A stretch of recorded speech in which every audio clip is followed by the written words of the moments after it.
Hammaga assalomu alaykum. Diplom oladigan kunga uncha bizada bir oydan. Shunga qaramasdan qizlar bilan ko'rishib ham turibmiz. Bugun Cityda ko'rishadigan bo'ldik. Men har doimgidek metroda bordim. Yunus Rajabiyda Amir Temurga persatka qiladiganligi sizlarga bitta oson yo'l ko'rsataman. Hamma bilsa kerak, shu o'rta dizinadan chiqib uzun yo'ldan yurib Amir Temurga persatka qilinadi. Men ham oldin shu uzun yo'ldan yurib charchab vaqtimni ketkazardim. Ukam menga shu narsani o'rgatmaguncha. Mas ekskavatordan chiqib ham tez oson persatka qilsanglar ham bo'ladi. Mana ko'rayotganinglardek ko'p yurib ham oyog'inglar og'rimaydi. Shoshayotganinglarda bo'lsa vaqtingiz tejaladi. Men Paxtakor metroga bordim, o'shadan City Mall ichiga o'tsa bo'ladi. Shunaqa qilib qizlardan birinchi bo'lib mo'lga bordim. O'shaning uchun ularni bir pas kutib o'tirgan paytim ko'zimni mana shu uychaga tushdim. Nima ekan deb uni ichiga kirib aylanib ko'rdim. Bu ko'rgazma O'zbekiston Respublikasi bolalarni zo'ravonlikni barcha shakllardan himoya qilish to'g'risidagi qonunni kuchga kirishi haqida bag'ishlangan axborot kampaniyasi doirasida o'tkazilayotgan ekan. Bu rasmlarni ko'rib yuragim shunaqangi ezilib ketdi. Shu ko'rib turgan rasmlar zo'ravonlikka uchragan bolalar tomonidan chizilgan rasmlar ekan. O'rtaga bo'lsa mana shunaqa uylar qo'yib qo'yishgan ekan. Bular обычный uylar deb o'ylasam, bularning ham o'zini ma'nosi bor ekan. Haqqim bor filmidan badiiy metaforaga aylangan ryukzak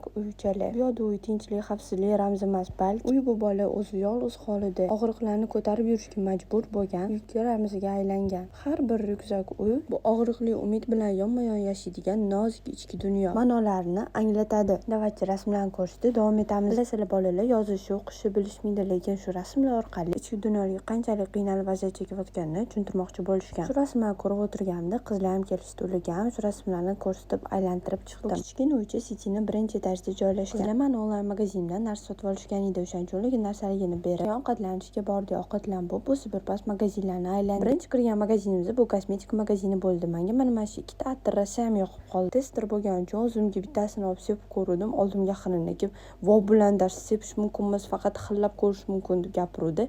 "No, mayli" deb. "Xo'p bo'ladi" deb o'shatga umuman yaqinlashmadik. Keyin magazindan chiqib ketdik. Keyin boshqa magazinlarni aylanishda davom etdik. Kosmetikalar muncha qimmat va вообще yaxshi ham. Men to'g'ri makiyaj qilmayman, faqat SPF o'zini surib yuraman. Ishoninglar, keyin magazinlar prям olov. Qaniydi pullarim mani beskonichniy bo'lsa-da, o'zimga yoqqan hamma kiyimlarni sotib olsam, keyin mazza qilib kiyib yursam devordim o'zimga. Soat 6 bo'lganda sekin ko'chaga chiqib qo'ydik. Ishoninglar, ko'cha shunaqa issiq. Bitta qizimizni uyga chaqirib qoldilar. O'shaning uchun uyga ketishni boshladi. Yo'limizda Zimart bilan Aymar chiqib qoluvdi. Kirib ikkalasini ham narxini o'rganib chiqdik. Agar vdrug shotlar ikkalamizni deb qolsak, necha pul rasxod qilishimizni o'zimiz uchun bilib oldik. Yurganimizda oyog'im shunaqa og'rib qoldi. Birpas o'tirib dam oldim. Keyin uyga ketdik. Shunaqa meni kunim shunaqa o'tdi. Всем пока-пока.